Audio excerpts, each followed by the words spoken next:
17 new members of the class of 2025 into the Cum Laude Society, so I will get to that in a minute. We get to celebrate them, not just for the achievement of being inducted into the society, but for all the hard work over time that it represents.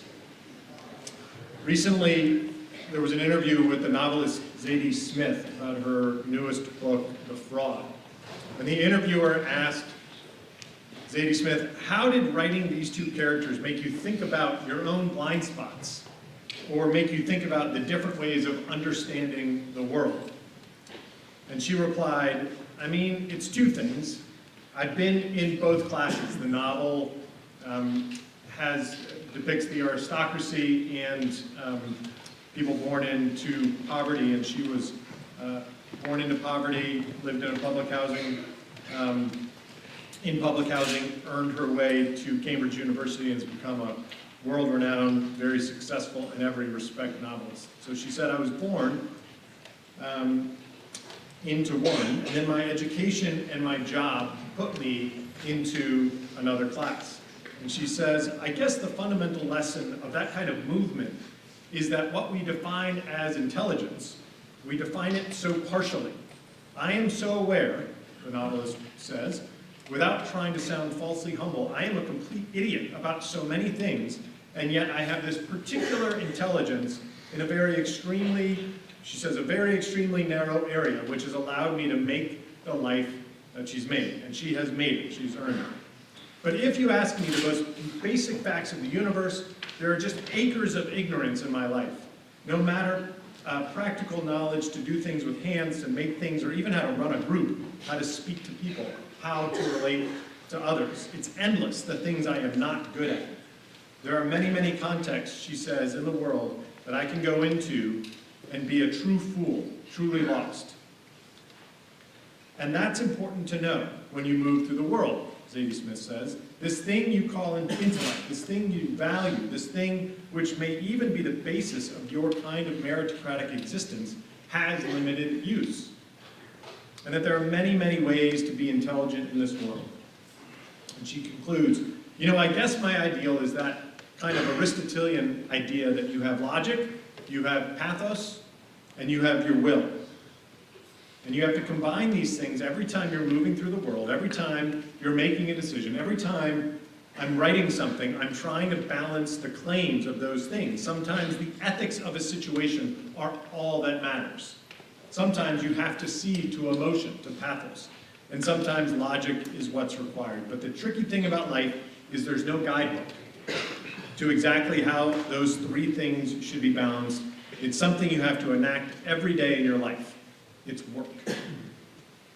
I was struck by Smith's three-part definition of this kind of practical intelligence as I was thinking about today's school meeting, where we'll celebrate 17 members of the class of 2025 for a wonderful achievement, and there will be more that we'll induct in the spring.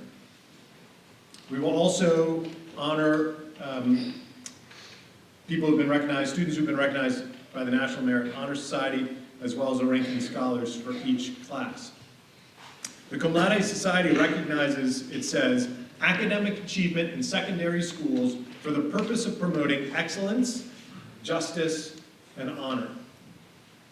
It's noteworthy that the society states that its reason for recognizing academic achievement is to promote excellence, justice, and honor. And I think we should take this as a challenge at Taft in the form of a question and inquire what is the relationship between academic achievement and excellence, justice, and honor. Zadie Smith is saying that it's entirely possible to have academic achievement more or less by itself without what she calls street smarts or an understanding of the role of emotion or logic or justice and honor. Taft's Portrait of a Graduate does not say actually anything about grade point averages. Instead, it highlights 13 habits, disposition, ways of being in the world here at Taft that we hope you'll carry with you, but that we want all students to aspire to. It's an ambitious list. It's its own definition of excellence. And I'm willing to guess that there has never been a student who graduates from Taft with 100 in all 13 areas. And that's the point. They are lifelong goals, not ones we can ace in high school. I know some of you returning students have wondered what happened to the honor roll in Main Hall. Taft still has an honor roll, but at least for now, we're moving away from posting the list. The standard is the same, above a 90 average for honor roll and above a 93 for high honors. But we need to ask ourselves, what is gained and what is lost when we post a list about a number that represents an important but narrow slice of what we value as a school? The honor roll was conceived at a very different time in Taft's history and in the history of education, before the portrait of a graduate, before academic habits.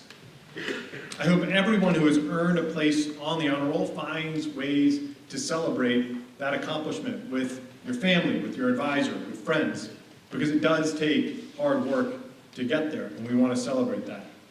And I look forward to finding ways as a community to celebrate what I think we value even more than a specific GPA, things like excellence, holistically defined, things like justice and honor, practical wisdom, intellectual risk-taking, service, creativity, and resilience. These human capacities can't be replaced by technology. They are extremely difficult to measure, and at the most fundamental level, they are why Taft exists. And as we develop these capacities, we can all learn how to use the new tools that are coming at us all the time, but use them more humanely and effectively. I want to extend my congratulations to the students that we will honor this morning. As I said, for not only the achievement and getting your name on the cum laude boards for all time, but even more so for the incredible effort over time that it takes to be inducted into the society, and knowing that this broad range of students from Taft do capture what the society represents. To do all of this, I will turn things over to Mrs. Parenti.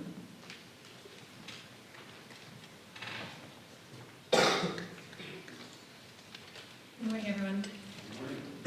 Before we get to the cum laude inductions, we have a few other academic achievements to recognize. The following students received commendation from the National Merit Scholarship Program. With a selection index of 208 or above, these high performers have shown outstanding academic potential. Please stand when I read your name, and please hold your applause until the end.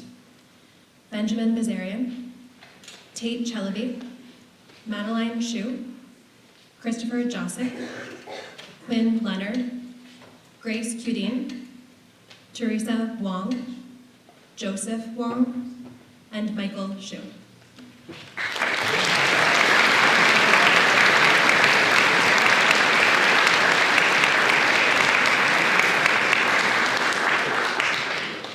The following students were semi-finalists in the 2025 National Merit Scholarship Competition for their outstanding performance on last year's PSAT. They finished in the top 1% of all test takers. They are now eligible to apply to be a National Merit finalist to win scholarship money. Please stand as your name is called.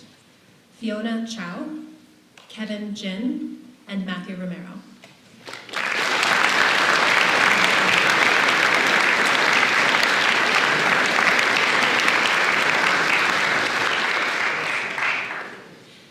The following students were the ranking scholars at Taft for the 2023-2024 academic year, with the highest unweighted averages in their classes.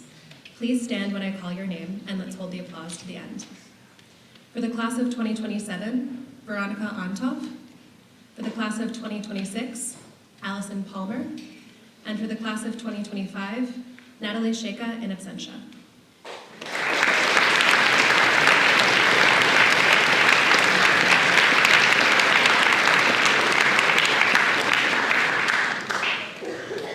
Founded in 1908, the Cum Laude Society is the National Scholarship Society in secondary schools, corresponding to Phi Beta Kappa and Sigma Chi in colleges and scientific schools.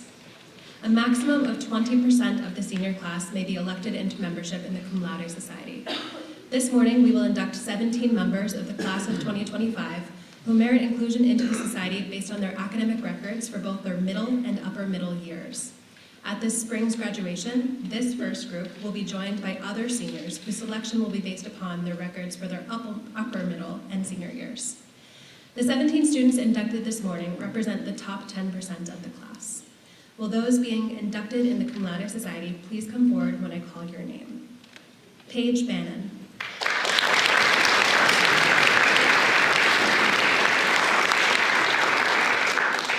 Fiona Chow.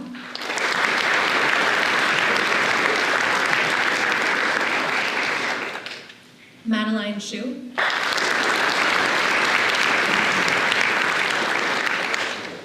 Kevin Jin.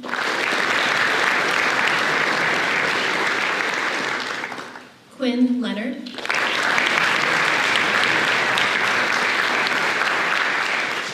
Sean Liao.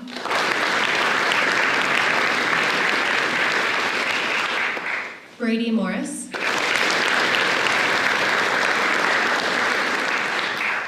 Tanya Mungman. Isabella Nascimento. Serena Patel.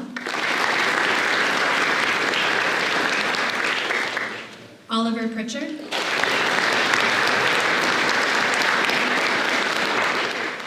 Grace Cudine.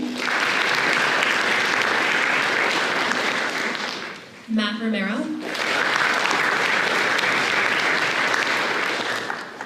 Natalie Sheka in absentia. Harper Tellis.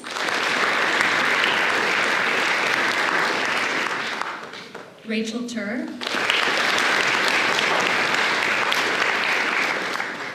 Bobby Wu.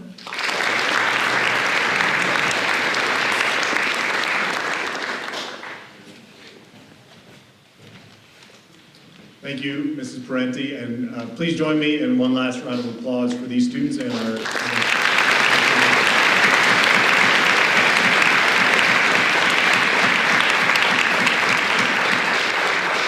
And with that, enjoy the rest of your day. Thank you.